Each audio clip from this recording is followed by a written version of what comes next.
Sejak ditetapkan menjadi daerah asal ibu kota negara atau IKN yang kini bernama Nusantara, sejumlah harapan tersemat bagi masyarakat Penajam Pasir Utara atau PPU.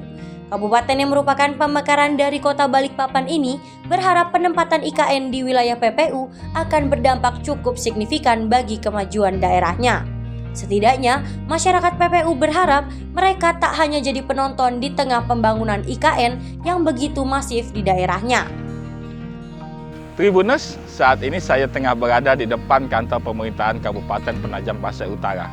Sejak 2019 kemarin, wilayah yang terletak di selatan Kalimantan Timur ini telah ditetapkan sebagai kawasan inti dari ibu kota negara yang baru. Bagaimana kemudian Kabupaten Penajam Pasir Utara bersolek untuk menyongsong kehadiran IKN Nusantara, dan bagaimana pula kemudian pengaruhnya keberadaan IKN terhadap masyarakat sekitar, khususnya di wilayah Kabupaten Penajam Pasir Utara.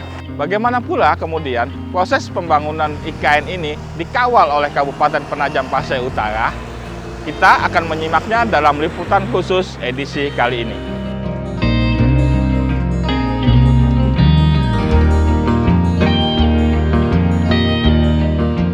Salah satu hal yang dirasakan oleh warga Kaltim dan PPU di balik pembangunan IKN tentu saja adalah peningkatan infrastruktur.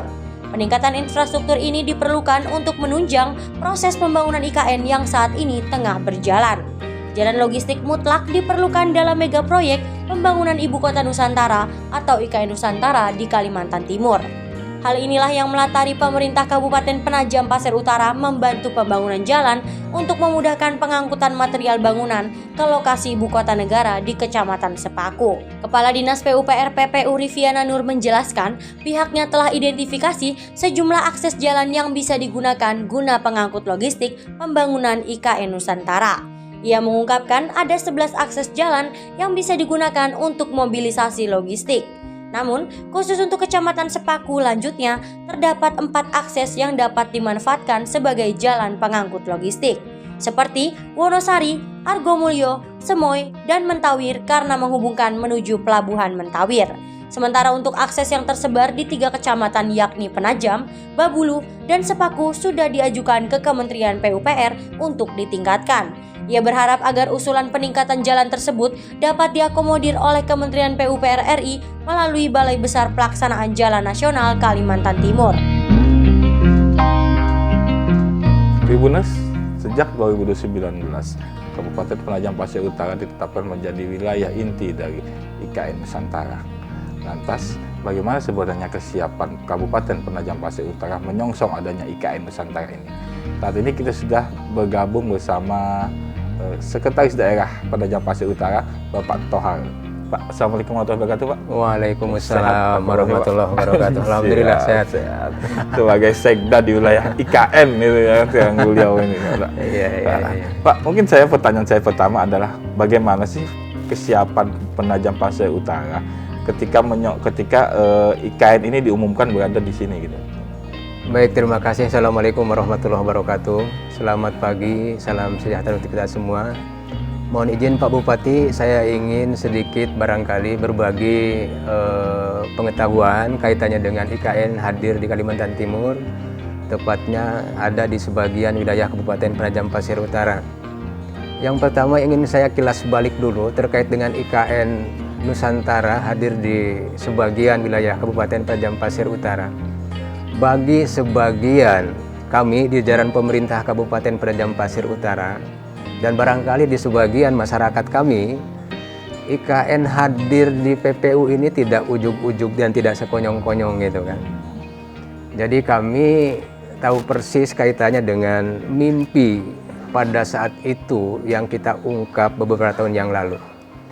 Mulai tahun 2014, Bupati pada saat itu sudah pernah bincang-bincang dengan Kepala Bappenas ketika Kepala Bappenas itu dijabat oleh Pak Adiarop Caniago pada saat itu. Nah, terkait dengan kemungkinan PPU ini dipilih menjadi salah satu alternatif ibu kota baru gitu kan. Nah, kemudian pada tahun 2015 mungkin sama-sama kita pernah tahu atau mendengar Kementerian Pemuda dan Olahraga itu punya kegiatan, namanya ada kegiatan kapsul waktu ya. Kapsul waktu ini diarak, dibawa mulai dari ujung barat Indonesia sampai ke ujung timur Indonesia. Bagi daerah yang dilewati kapsul waktu itu diminta untuk menuliskan mimpi daerah ini ke depan jadi apa. Nah, kebetulan Penajam itu ada 7 item mimpi kita pada saat itu yang kita masukkan di 2015 melalui kapsul waktu. Salah satunya itu. Yang pertama saya ingin sampaikan, harapannya seluruh sektor kewilayahan Penajam Pasir Utara itu teralisri daya listrik PLN. Alhamdulillah pada saat itu bupatinya masih Pak Yusran Aspar. Pada bulan Juli meresmikan, kalau tidak salah Juni atau Juli ya, meresmikan gardu induk di Petung hasil koneksi dengan sistem Barito. Nah, dengan terkoneksinya dengan sistem Barito, alhamdulillah seluruh sektor kewilayahan di Penajam Pasir teraliri daya listrik PLN. Jadi satu terlampaui mimpi kita. Saya tidak jelaskan poin 2 dan 3, kemudian 5, 6 dan 7. Poin 4. Poin 4 ini bahasanya bahwa Penajam Pasir Utara layak dipertimbangkan sebagai salah satu alternatif ibu kota negara yang baru. Itu 2015, coba bayangkan. Jadi kita sudah mimpi jauh-jauh hari. Dalam perkembangannya bahwa IKN ini mau pindah, itu kan ramai di 2019 ya. Dengan berbagai isu, kemudian memang ditindaklanjuti dengan berbagai kegiatan, mulai dari survei, penelitian ekonomi, politik, sosial, budaya di sini sudah mengemuka dan ternyata tidak memerlukan waktu yang terlalu panjang karena di awal 2022 terbitlah Undang-Undang Nomor 3 tahun 2022 tentang IKN Nusantara itu hadir di Kalimantan Timur dan tepatnya ada di sebagian wilayah Kabupaten Penajam Pasir Utara. Nah, terkait dengan ini tentu inline cara pandang kita pemerintah Kabupaten Penajam Pasir Utara dengan kebijakan nasional. Artinya sangat bergembira hadirnya IKN. Kemudian yang kedua mendukung penuh terkait dengan hadirnya IKN. Mudah-mudahan hadirnya IKN ini membawa berkah bagi Penajam Pasir Utara secara keseluruhan. Oke. Bagaimana kemudian Penajam Pasir Utara menyongsong, kemudian pemerintah kabupaten menyongsong kehadiran IKN ini? Tugas kita bagi pemerintah daerah menyongsongnya itu satu, memberikan fasilitasi yang memang pemerintah bisa berbuat. Katakan penciptaan situasi dan kondisi masyarakat, membantu mengkomunikasikan kebijakan IKN hadir di Kalimantan Timur, tepatnya di Penajam Pasir Utara. Sambil berbarengan dengan itu, mengkomunikasikan harapan-harapan pemerintah, harapan-harapan masyarakat kepada stakeholder yang memang memiliki kompetensi terkait dengan hadirnya IKN. Pak, kehadiran IKN kan diharapkan membawa kesejahteraan bagi masyarakat, ya kan? Iya. Terutama masyarakat PPU yang notabene adalah daerah asal dari IKN. Iya. Nah, apakah pemerintah punya program khusus gitu untuk hal tersebut? Bagaimana kehadiran IKN bisa mensejahterakan masyarakat PPU gitu? Ya. Yang pertama yang sudah terjawab dulu rame bahwa harus ada program peningkatan kapasitas sumber daya manusia. Nah, yang telah terjawab saat ini adalah peningkatan kapasitas sumber daya manusia untuk bidang-bidang yang ada hubungannya dengan dinamika pembangunan IKN, katakan untuk jasa konstruksi. Nah, ini sudah dilakukan bahkan ongoing kan. Ya, harapan kita masyarakat yang sudah kami informasikan jauh-jauh hari mampu mengakses kesempatan ini. Kemudian harapan kita, kami telah mengidentifikasi kebutuhan-kebutuhan keterampilan yang lain. Ini yang tengah kita advokasi bersama-sama dengan dinas teknis untuk menyuarakan bahwa tidak cukup untuk kapasitas konstruksi saja yang ditingkatkan, tetapi keterampilan lain ini perlu kita advokasi juga untuk bisa kita wujudkan penyampaiannya, pelaksananya kepada masyarakat Penajam Pasir Utara. Bagaimana kemudian masyarakat Penajam Pasir Utara tak hanya bekerja, tak hanya jadi penonton, misalnya Ini di sisi konstruksi. Dari sisi ekonominya seperti apa Pak? Kemudian di tengah pembangunan IKN ini. Yang pertama, dinamika IKN, kemudian fakta empiriknya pada saat akan terjadi mobilisasi orang yang barangkali sekian banyak. Dari yang sekian banyak, saya pikir perlu makan, perlu kebutuhan-kebutuhan yang lain. Maksud saya, hiruk pikuknya masyarakat kita, bacalah ini sebagai peluang. Katakan segmen petani dalam arti luas ya, petani lahan sawah basah, petani holtik, petani keperbunan. Nah ini, ayo sama-sama kita tingkatkan produktivitas kita. Pada saatnya produktivitas kita ini ada peluang untuk membuang produk kita. Karena mereka saya yakin juga memerlukan itu, kan itu. Itu bagi segmen masyarakat. Bagi pemerintah daerah, ini harus kita komunikasikan mimpi-mimpi terkaitan dengan cipta kondisi, bagaimana dengan infrastruktur dasar, ini harus kita kemukakan melalui mekanisme-mekanisme yang soft, agar itu menjadi kebijakan pada saatnya, agar tidak ada ketimpangan yang ekstrim antara IKN dengan interland langsungnya, yaitu Kabupaten Penajam Pasir Utara. Pak Sekda, IKN sudah ditetapkan sejak 2019 ya kan. Kemudian sudah ada berbagai macam program untuk mendorong masyarakat untuk berpartisipasi dalam IKN. Terus apakah sudah ada dampak dari sisi ekonomi yang dirasakan masyarakat di tengah pembangunan IKN yang sekarang tengah berlangsung? Kalau kita lihat fakta empirik di lapangan, ya mungkin yang paling terasa itu yang ada di wilayah Kecamatan Sepaku. Bagaimana sekarang kalau kita lihat hari ini, itu simpul-simpul kegiatan ekonomi masyarakat dalam skala kecil sudah tumbuh. Contoh sajalah warung kopi, warung pisang goreng sudah bertumbuhan sekarang. Sekian banyak rumah yang memiliki luasan, kemudian pantas untuk menjadi homestay. Sekian banyak sekarang yang sudah menikmati kaitannya dengan dinamika IKN yang ada. Itu mungkin seperti itu yang ada di wilayah Sepaku. Nah, bagi wilayah non-Sepaku, katakan ada di Kecamatan Penajam, Waru dan Babulu, mungkin ada tapi belum nampak. Karena sekarang kegiatan itu ada seputaran di sektor Kecamatan Sepaku saja kelihatannya. Tak hanya bicara dari sisi ekonomi, tapi kita juga bicara infrastruktur, karena diharapkan kehadiran IKN ini kan menunjang juga keberadaan infrastruktur di Kaltim, khususnya PPU ya kan Pak.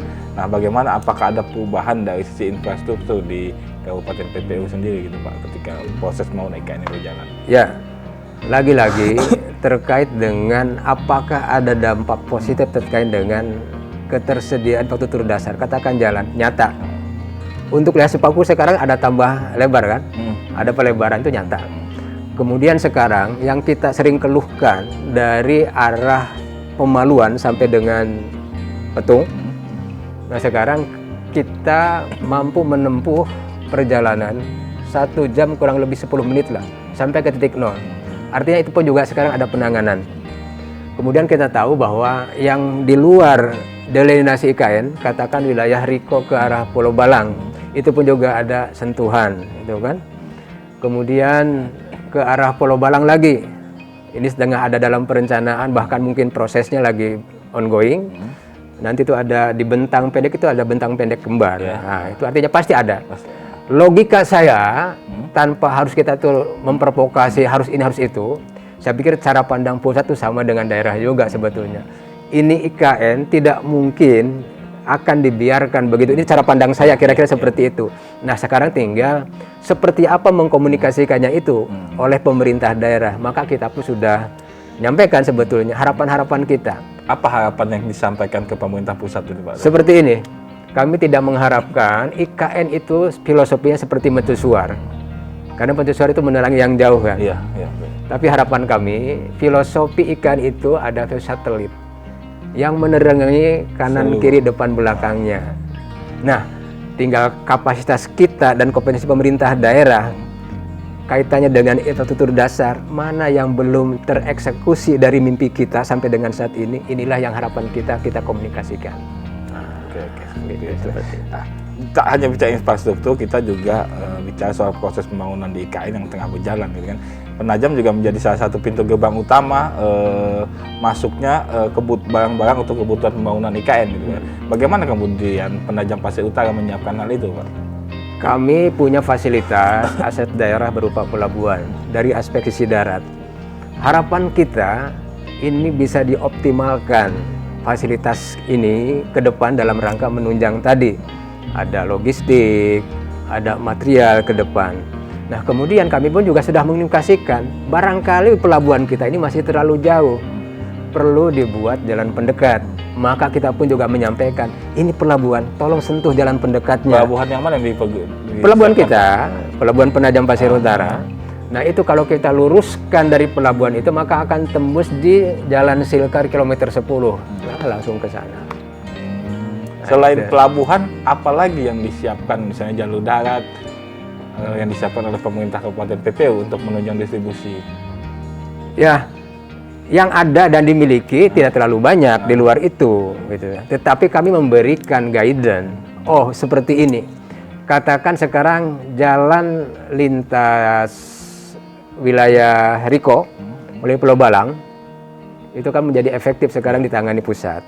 Harapan kami itu ada jalan pendekat yang segera minta ditangani, jalan pendekat dari Pulau Balang, Pantai Lango, Gersik, Jenebora, tembus Penajam. Nah, dari si Penajamnya kan sudah kita bangun, tinggal menembuskan. Nah, kalau ini tercipta, ada beberapa harapan kita yang bisa terwujud dalam sekretariat. Satu, RT RW kita karena masih memiliki sektor kewilayahan pada saat itu, ada sektor pesisir, sektor tengah, dan sektor dalam. Nah, sektor pesisir itu dinamika pembangunan diarahkan untuk konektivitas antar sektor kewilayahan. Kita punya kelurahan pantai ya, Mentawir, kemudian masuk ke sini Pantai Lango, Gersik, Jenebora. Nah, ini harus dihubungkan dengan infrastruktur dasar jalan. Itu kira-kira. Seandainya itu nanti terwujud, maka satu terwujud. Harapan kita dari perda yang dimiliki oleh pemerintah Kabupaten Penajam Pasir Utara terkait dengan tata ruang kita. Yang kemudian dari dinamika pembangunan itu ada tumbuhnya simpul-simpul titik-titik destinasi wisata pantai.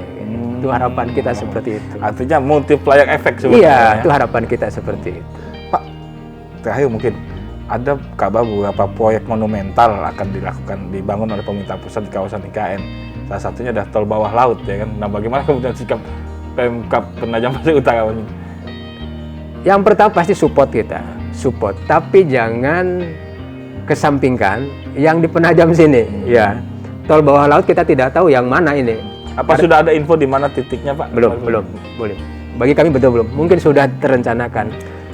Bagi kami tetap mimpi untuk bisa menghubungkan Balikpapan dengan Penajam lewat ini masih kita gaungkan juga kan gitu. Karena mungkin satu-satunya fasilitas itu yang bisa menghidupkan wilayah Penajam sini gitu, bukan wilayah sana. Wilayah Penajam sini agar tidak menjadi kantong harus ada fasilitas itu. Fasilitas jembatan. Bridge, kalau tidak bridge ya apapun nanti yang bisa orang dengan mudah lalu lintas antara Penajam dengan Balikpapan. Jembatan Pulau Balang belum cukup, Pak? Belum cukup karena dari Penajam itu harus ke sana dulu. Ya, harapan kita tetap ini supaya tidak menjadi kantong di wilayah Penajam sendiri, harus ada fasilitas bridge atau sejenisnya yang menghubungkan dengan mudah untuk lalu lintas orang dan barang dari Penajam, kota Penajamnya ke Balikpapan. Oke, siap. Terima kasih banyak Pak Toha atas informasinya. Ya. Semoga Kabupaten PPU sama-sama, semakin maju. mudah-mudahan informasi ini memberikan pengetahuan bagi halayak gitu. Semoga PPU semakin maju menyongsong keberadaan IKN. Amin. Ya. Baik, Tribuners, saya Januar pamit. Terima kasih. Assalamualaikum warahmatullahi wabarakatuh. Waalaikumsalam warahmatullahi wabarakatuh.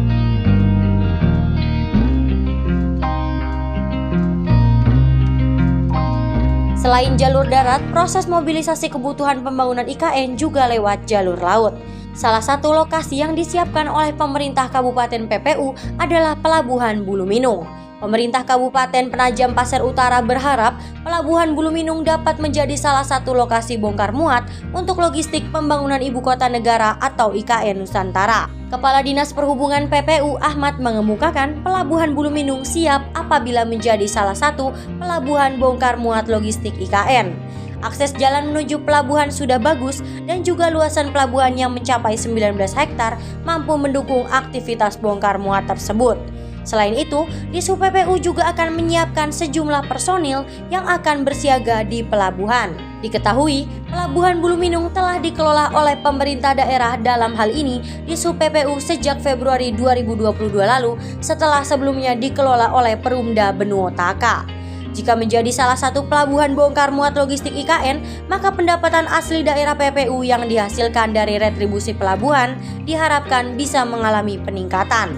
Selain dari sisi fisik, kesiapan Kabupaten PPU dalam menyambut IKN adalah dari sisi SDM. Sejauh ini, masyarakat PPU disiapkan agar tak hanya jadi penonton di tengah pembangunan IKN Nusantara yang semakin masif.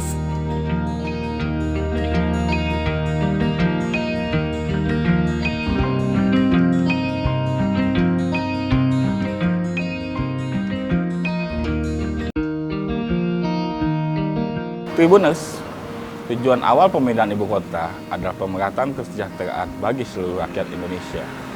Sudah seharusnya masyarakat yang dekat dengan wilayah ibu kota negara merasakan juga dampak dari kesejahteraan itu. Bagaimanapun juga, ibu kota negara adalah etalase dan metroposa dari sebuah negara kesatuan Republik Indonesia. Karena itu, pembangunannya harus kita dukung dan kita kawal supaya tetap berada di lajurnya. Saya, Januar, bersama seluruh kru yang bertugas, pamit dalam liputan khusus edisi kali ini. Sampai jumpa di liputan khusus edisi selanjutnya.